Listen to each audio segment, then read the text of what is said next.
দেখতে দেখতে একদিন শুনবেন আপনাদের এই পরিচিত আনিসুর রহমান আশরাফি, যে আপনাদের গ্রামে আসতো, বয়ান করত, হঠাৎ একদিন শুনবেন সেও নাই। মৌত কার কাছে? নির্ধারিত। এতটুকুই বাপ।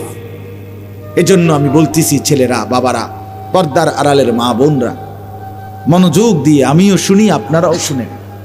হায়াত নির্ধারিত, প্রতিটা মিনিট সেকেন্ড আর আসবে না। অতএব এখনই কাজে লাগান, সুযোগ থাকতেই কাজে লাগান। আর সুযোগটা কাজে লাগাবার, হায়াতকে কাজে লাগাবার, হায়াতকে দামি বানাবার, নিজের সময়কে দামি বানাইবার সবচেয়ে শ্রেষ্ঠ, আল্লাহর পক্ষ থেকে সর্বশ্রেষ্ঠ একটা সুযোগ, মহা একটা সুযোগ, মাহে রমজান। বলেন আলহামদুলিল্লাহ। সেটা একদম সামনে, এই যে দেখা যায়। ওই যে চাঁদ উঠলো বলে, এবারে যে চাঁদ উঠবে এটাই রমজান, ঠিক না? হায়াতের কদর করে, হায়াতের কদর করেন, হায়াতের কদর করেন। আমি প্রত্যেক দিনে কয়দিন টানা বলতেছি, বাবা সবাই মনোযোগ দিয়ে শুনেন এই 10টা মিনিট কথা। হায়াতের কদর করেন। আমাদের জীবনটা ওয়ান ওয়ে রোড। আধুনিক যে রাস্তা, আধুনিক রাস্তার নিয়ম হলো ওয়ান ওয়ে। এই যে 4 লেন রাস্তাগুলো, যেমন আপনি এদিক দিয়ে গাড়ি নিয়ে ঢুকছেন, এবার আপনার কাজ হইল আপনাকে শুধু সামনের দিকেই যাইতে হবে, এদিক দিয়া, এদিক দিয়েই আবার ফিরতে পারতেন না। কথা বুঝছেন নি? আপনি যদি আবার পিছনে আসতে হয়, তাহলে আপনার এই ইউটার্ন নিয়া এদিক দিয়ে আইতে হইব, নাকি এদিক দিয়ে আসা যাবে? আর না, আমাদের এইসব রাস্তা না, ওই যে বড় রাস্তার কথা বলতেছি, ওয়ান ওয়ে রোড, যেগুলো ডিভাইডারওয়ালা রোড, যেগুলোর মাঝখান দিয়ে কি আছে? আইল্যান্ড আছে, ডিভাইডার আছে, এগুলো ওয়ান ওয়ে। ঠিক ছেলেরা এমনি শোনো, বাবা মোবাইল এটা বাদ দাও, এটা বাদ দাও, এমনি শোনো, এমনি শোনো, 10টা মিনিট এমনি শোনো, মনোযোগ দিয়ে, ভালো হবে। নামাও এটা, এবার হাসো এটা, বেওকুফ কোথা।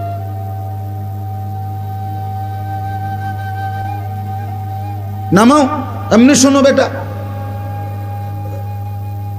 জি বলতেছি, আমাদের এই হায়াত মোবাইল হাতে ধরে রাখলে শোনা হয় না, বুঝাও হয় না কিচ্ছু। এ গোড়ার কাশিটা লই এই ব্যস্ত, এ আকাম লই এই ব্যস্ত, জিন্দিগিটাই মোবাইল। আসো মোবাইলের দিকে চাইয়া, কান দেও মোবাইলের দিকে, ঠ্যাঙ্গালগি দেও মোবাইলের দিকে চাই, চুলের নিজে নিজে লারে, টানে, ফিচ্চায়, আউগায়, হ্যাঁ তার সিরা প্রতিবন্ধী নিজে নিজে। অনেক পোলাফাইন আমি দেখি যে নিজে নিজে এরকম করে, চুলের বুড়ায় আঁটে, একবার কাইত হয়, একবার হতে কি করে, আবার নিজে ছবি। হায় হায়, আমার মনে হয় পাবনার কোনো নাম্বার নাই হবে, অথচ আমাদের নাম্বার আছে। পাবনা মেন্টাল হসপিটালের কাছে লোকের নাম্বার আমাদের আছে, আমি হেন ওয়াচ করে আছি। আপনাদের কারো লাগলে নিয়ে, হ্যাঁ ব্যস্ত পাগল দেখতে, হ্যাঁ হ্যাঁ, আমি 1-1.5 ঘন্টা দেখছি। আহা, পাবনা মানসিক হাসপাতাল, এই যে বাংলাদেশে যেটা বড় পাগলের হসপিটাল, আমি নিজে গেছি ভাই, 1-1.5 ঘন্টা ঘুরে ঘুরে দেখছি, আসর থেকে মাগরিব। আহা, একটা দিন আমি ওয়াজে বহুদিন বলছি, কমপক্ষে যদি 200 লোক দেখে থাকি পাগল, কথার কথায়, এরকম ছোট ছোট খোপ খোপ রুম,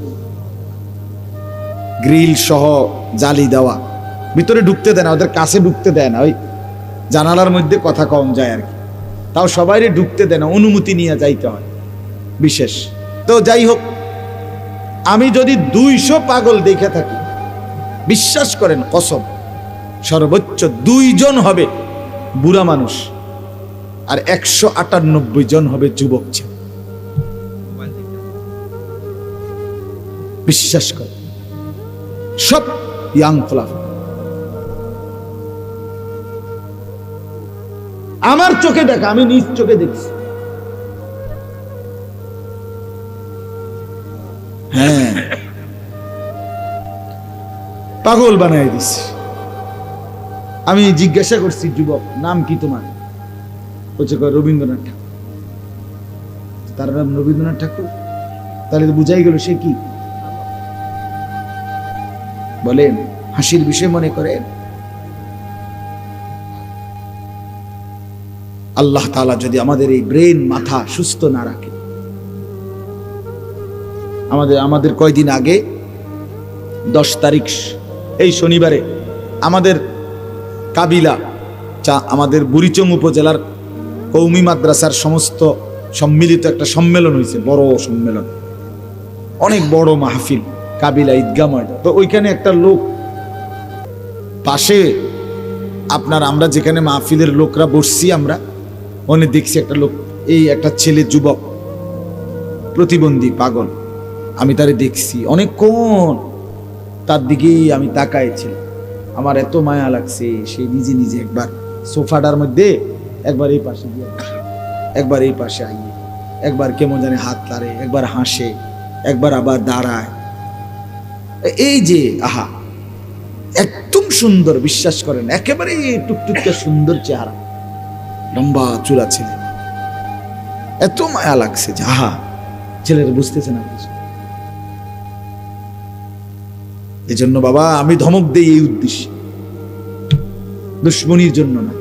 আমি দুশ্মন না, তোমগরে বলার কেউ নাই, সবাই ছেড়ে দিছে, তোমরা আপন মা বাপই ভুলে গেছে,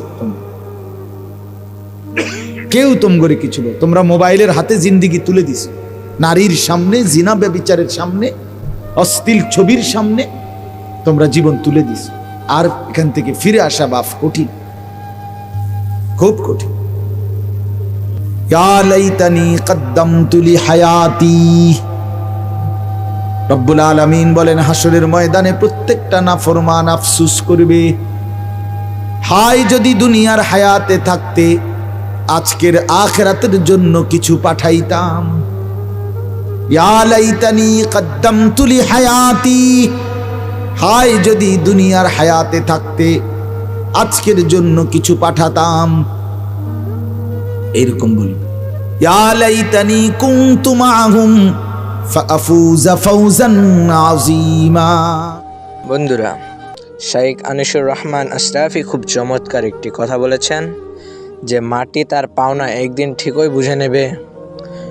আমরা আজ সুস্থ আছি বলে আল্লাহকে ভুলে গেছি, অথচ মানসিক হাসপাতালে গেলে বোঝা যায় সুস্থ মগজ কত বড় নেয়ামত। আসুন সময় থাকতে আমরা আল্লাহর পথে ফিরে আসি। ভিডিওটি ভালো লাগে থাকলে শেয়ার করে সওয়াবের অংশীদার হন। আল্লাহ হাফেজ। ফ্রি ভয়েস চ্যানেলটিকে সাবস্ক্রাইব করে এবং পেজটিকে ফলো দিয়ে পাশে থাকুন। আল্লাহ হাফেজ।